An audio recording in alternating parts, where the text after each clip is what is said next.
Bien-aimé, sois béni au nom puissant de Jésus-Christ de Nazareth. Bienvenue à cette autre minute plus avec la prophétesse Déborah, servante de l'Éternel, mère de nation, mais aussi et surtout ma servante. Je ne cesserai de le dire, bien-aimé, oui. C'est parce que le Dieu de gloire doit m'utiliser dans la vie d'une personne quelque part dans l'univers qu'il a créé. C'est parce que le Dieu de gloire me prend comme un vase d'honneur. C'est parce que le Dieu de gloire a fait de moi un instrument utile, inutile que j'étais entre ses mains puissantes. Que je suis là, bien-aimé, pour te parler dans le cadre de la minute plus. Oui, tu es béni. Toi qui es connecté à cette étoile, surtout toi qui t'es abonné, bien-aimé. Abonne-toi, like, partage, bien-aimé, parce que dans la minute plus, nous disons des choses sur le cœur de Dieu de la part de l'Éternel. Oui, en tant que prophétesse bien-aimée, la Bible déclare que c'est de la part de l'Éternel que les prophètes ont parlé, bien-aimés. Donc les prophéties qui sont données, les enseignements qui sont donnés ne viennent pas de nous-mêmes, c'est de la part de l'Éternel. Tu es donc béni, toi qui es connecté. Aujourd'hui, bien-aimés, nous allons nous appuyer sur un livre, n'est-ce pas, de la parole de Dieu, notamment le livre de Genèse, et plus précisément dans le chapitre 49. Nous allons parler de quelqu'un, n'est-ce pas, de Jacob, n'est-ce pas, qui est le patriarche, le père des 12 tribus d'Israël. Oui, bien-aimé, Jacob, qui se nommait Jacob au départ, et dont le Seigneur a changé le nom en Israël. C'est pour ça qu'on parle des 12 tribus d'Israël. Oui, bien-aimé, dans Genèse 49, donc Jacob, sentant sa mort prochaine, sentant qu'il va bientôt s'en aller, réunit ses 12 fils et leur donne des prophéties sur l'avenir. Et il y a un fait, bien aimé, c'est que Jacob parle également de l'après-lui. Bien évidemment, il donne ses dernières volontés quant à comment est-ce qu'il aimerait être inhumé, ce qui devrait se passer. Beaucoup de personnes qui me regardent, n'est-ce pas, ont leur façon d'honorer la mémoire d'un disparu, d'une disparue. Et le Seigneur aimerait que, à partir d'un exemple concret, on puisse, bien aimé, revenir, n'est-ce pas, sur cette façon d'honorer une personne qui est déjà partie. Écoutons donc, bien aimé, cette première partie de vidéo qui va suivre et puis retrouvons-nous pour un commentaire. En 2004, j'obtiens une bourse d'études pour aller en Allemagne et plus précisément à Bielefeld, à l'université, pour faire des recherches. Je passe donc toute une année en Allemagne et à mon retour, n'est-ce pas, au pays, je vais au nord, en Gaoundéré précisément, rendre visite à ma génitrice, puis dans l'enthousiasme, je lui pose des questions. Donc voilà, une vidéo qui date de 20 ans. Maman Fota, ma mère, elle vient à peine de rentrer à la maison et alors maman, d'où sors-tu d'abord à 7 heures? Oui ma fille, tu sais que j'avais accepté. Tu regardes quand même là, quand même. J'avais accepté être pour le Seigneur. Et maintenant j'œuvre pour le Seigneur. Nous étions à la prière le mercredi. Et après la prière, le conseil d'anciens s'est réuni pour arrêter certaines choses. Vous avez là une femme très vaillante, dynamique, très travailleuse, qui a fait 9 costauds enfants. Monsieur Fota David, son cher mari. J'aimerais un peu que maman nous donne un peu ses impressions par rapport aux enfants. Quel est le message que maman voudrait bien que ses enfants écoutent? Bon, en général. Moi, tout d'abord, je suis très fière de mon Dieu parce qu'il m'a fait ce cadeau. Que sont les enfants? Parce que avant même, à 20 ans, certains le disaient, même le médecin disait que je ne devrais pas avoir d'enfants. Quand j'ai eu ce cadeau, ce don de Dieu, j'ai été très fière. Je suis très fière de voir mes enfants, mes petits-fils. Je suis très fière. Et je remercie Dieu pour tout cela. Et encore, j'ai pris Dieu, le Seigneur même. Parce qu'avant, nous étions des chrétiens. Mais moi, je n'entendais pas la chose comme je l'entends aujourd'hui. Donc, je me suis adonné entièrement encore au Seigneur il y a de cela 4 ans, et particulièrement. Ça, c'est merveilleux. Et je ne veux plus entrer en arrière. Voilà donc 7 des 9 enfants que maman a eu. Voilà. Et il y a deux autres qui ne sont pas là parce que à cette époque, ils n'étaient pas encore nés. Voilà le jour où j'ai interviewé ma génitrice. Et pour la petite histoire, comme vous pouvez le voir sur la photo, il y avait une complicité inexplicable. On s'est retrouvé avec le même vêtement sans s'être arrangé. Alors j'avais acheté mon vêtement, elle avait acheté le sien et on s'est retrouvés. Donc c'est le jour où je l'ai interviewé en décembre, le 21 décembre 2005. Certainement, bien-aimé, tu as suivi avec attention, n'est-ce pas, cette première partie de vidéo. Oui, la prophétesse Déborah, il y a de cela 20 ans, était allée en Allemagne et du retour, n'est-ce pas, de son séjour, après avoir passé une année en Allemagne, n'est-ce pas, et poussée par le Saint-Esprit, n'est-ce pas, a fait parler comme ça sa génitrice dans une vidéo, bien-aimé. Donc cette vidéo date de 20 ans. Et il y a un fait marquant dans cette vidéo, bien-aimé, si tu as bien suivi, c'est que la génitrice, premièrement, a été servante de l'Éternel, oui, bien-aimé. Alors, certainement, tu comprends pourquoi, n'est-ce pas, le Dieu de gloire a permis que aujourd'hui tu écoutes, n'est-ce pas, sa progéniture. Je suis pratiquement la seule à servir le Seigneur de la sorte. Et mes enfants avec bien-aimés, dont nous servons le Seigneur, nous faisons des évangélisations par-ci, par-là. Ah bien, si tu regardes sur cette toile, tu parcours un peu la toile, tu verras, bien-aimé, ce que je suis en train de dire. Donc, nous servons le Seigneur. Elle a eu cette grâce parmi les 9 enfants qu'elle a pu avoir, n'est-ce pas, qui est au moins une qui serve le Seigneur avec une passion, une soumission, un engagement, un dynamisme et surtout avec folie, je dirais, entre guillemets, bien-aimés. Donc voilà. Il y a aussi une chose encore qui a attiré l'attention certainement de plusieurs personnes et dont le Seigneur voudrait que j'en parle, parce qu'elle évoque le fait que au départ, lorsqu'elle avait ses 20 ans, on a diagnostiqué, on a dit qu'elle n'aurait peut-être pas d'enfant bien-aimé. Donc le diagnostic des humains n'est pas celui de Dieu. Et elle remerciait le Seigneur parce que malgré ce qu'on lui avait dit bien-aimé, elle a quand même pu avoir des enfants et elle bénissait le Seigneur pour cela.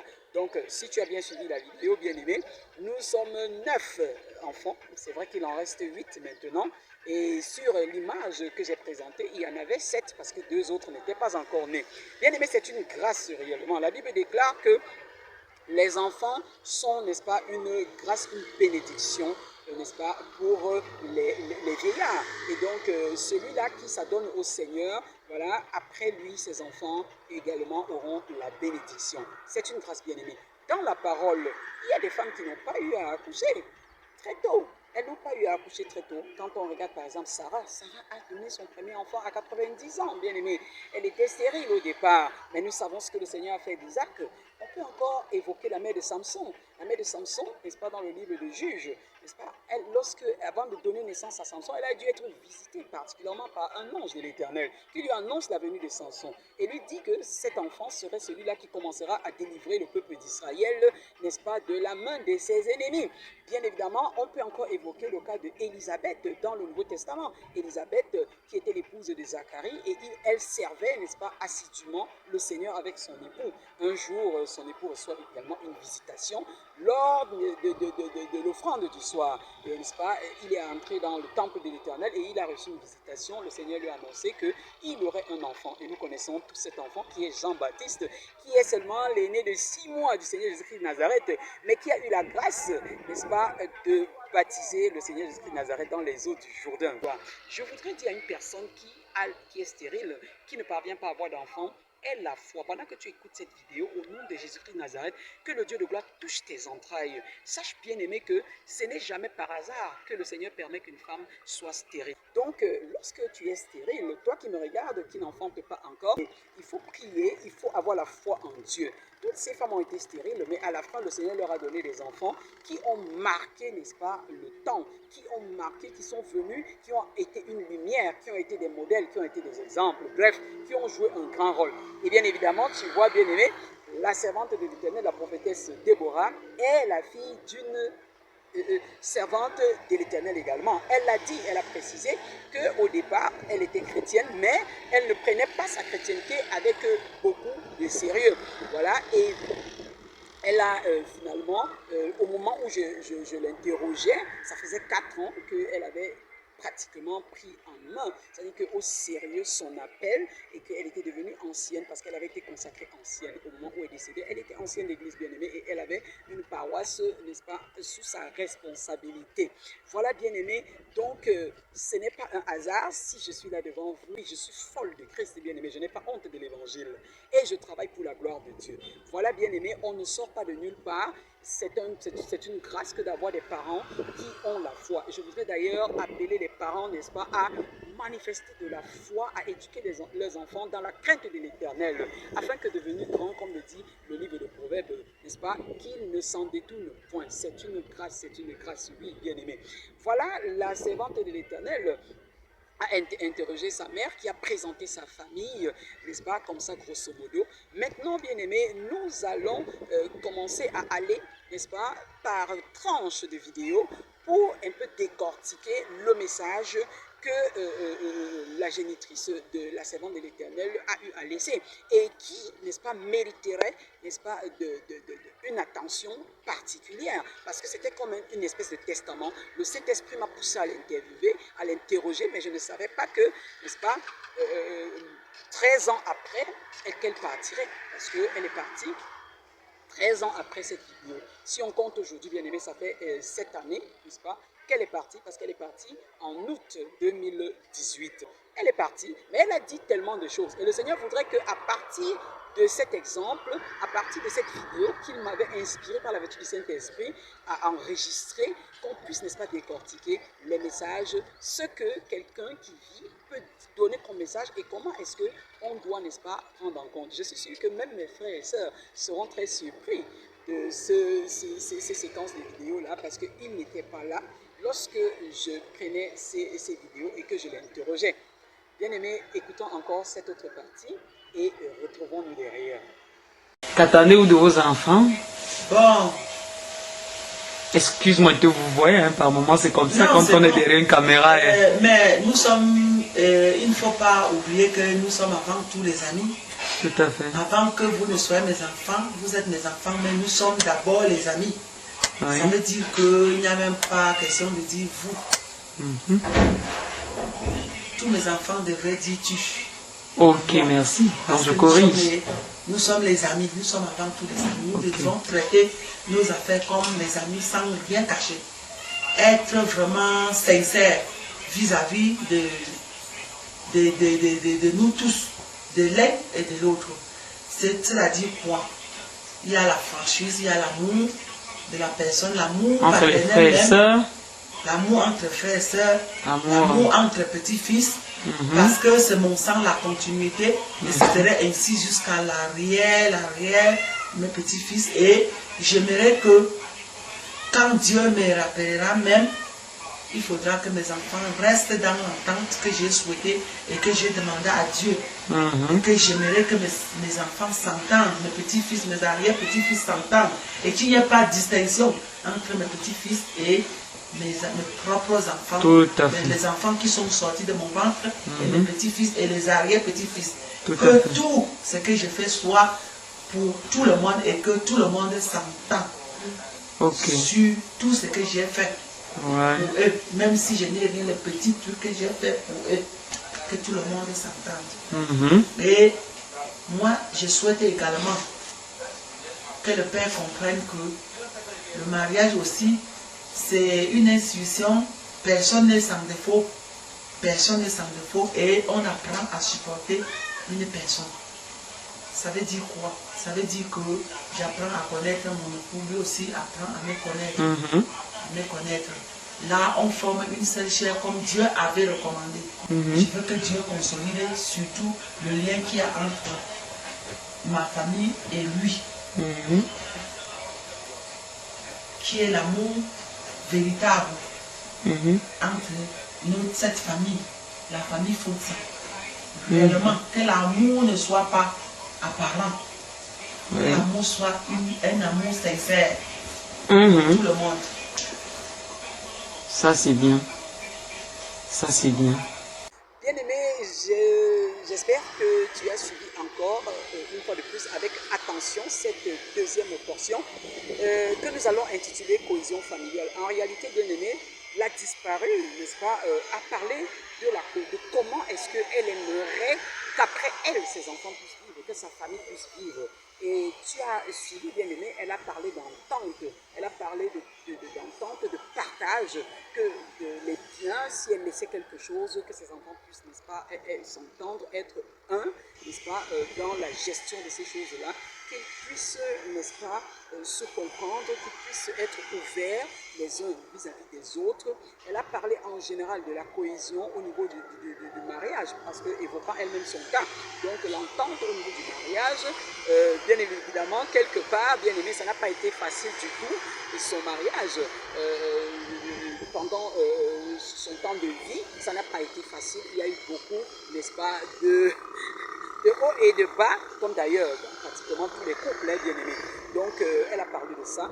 Et voilà, et le Seigneur voudrait qu'on évoque ça parce que c'est une chose qui est importante. Quand on veut honorer la mémoire de ses parents bien-aimés, il faut s'assurer déjà qu'il y ait de l'harmonie, qu'on soit un. Et elle a évoqué l'aspect spirituel. Elle a dit que les gens devaient s'entendre, les gens devaient être cohérents, les gens devaient aimer ce Dieu-là, donc devaient mettre le Seigneur au centre de leur existence. Oui, les gens devaient s'aimer les uns les autres. Bien aimé, quand tu regardes un peu Rebecca dans la parole, nous allons voir le couple de Rebecca, je vais dire Rebecca et Isaac, hein, voilà, ils ont pratiquement divisé leur famille, ils ont eu des jumeaux. Le père aimait plus, n'est-ce pas, l'aîné des jumeaux, tandis que la mère aimait le second, qui est Jacob. Et puis nous voyons que ça a créé une scission. Et voilà, si bien que Rebecca aide, n'est-ce pas, il y avait un bruit là derrière, bien aimé. Rebecca aide son fils Jacob à, n'est-ce pas, s'accaparer des bénédictions de son aîné. Et elle est obligée, entre-temps, n'est-ce pas, de les séparer comme ça. Ils se sont séparés sans le vouloir, bien aimé. Et jusqu'à la fin, ils ne se sont plus retrouvés. Une seule fois où ils se sont retrouvés quand même, où Jacob a eu le temps de demander pardon à son grand frère, mais qu'il ne l'a vraiment réellement jamais pardonné. C'est pourquoi Dieu appelle Ésaü, n'est-ce pas, Édom, parce que Édom, derrière Édom, il y a l'esprit de rancœur et autres tout. Donc les Édomites sont devenus les ennemis number one d'Israël, du peuple d'Israël. Donc la descendance de Jacob et la descendance d'Israël sont devenus ennemis. Pourtant, si tu as bien suivi la vidéo, elle disait qu'elle aimerait que des générations en génération, que ça aille d'arrière, arrière, petit-fils, que ses enfants s'entendent.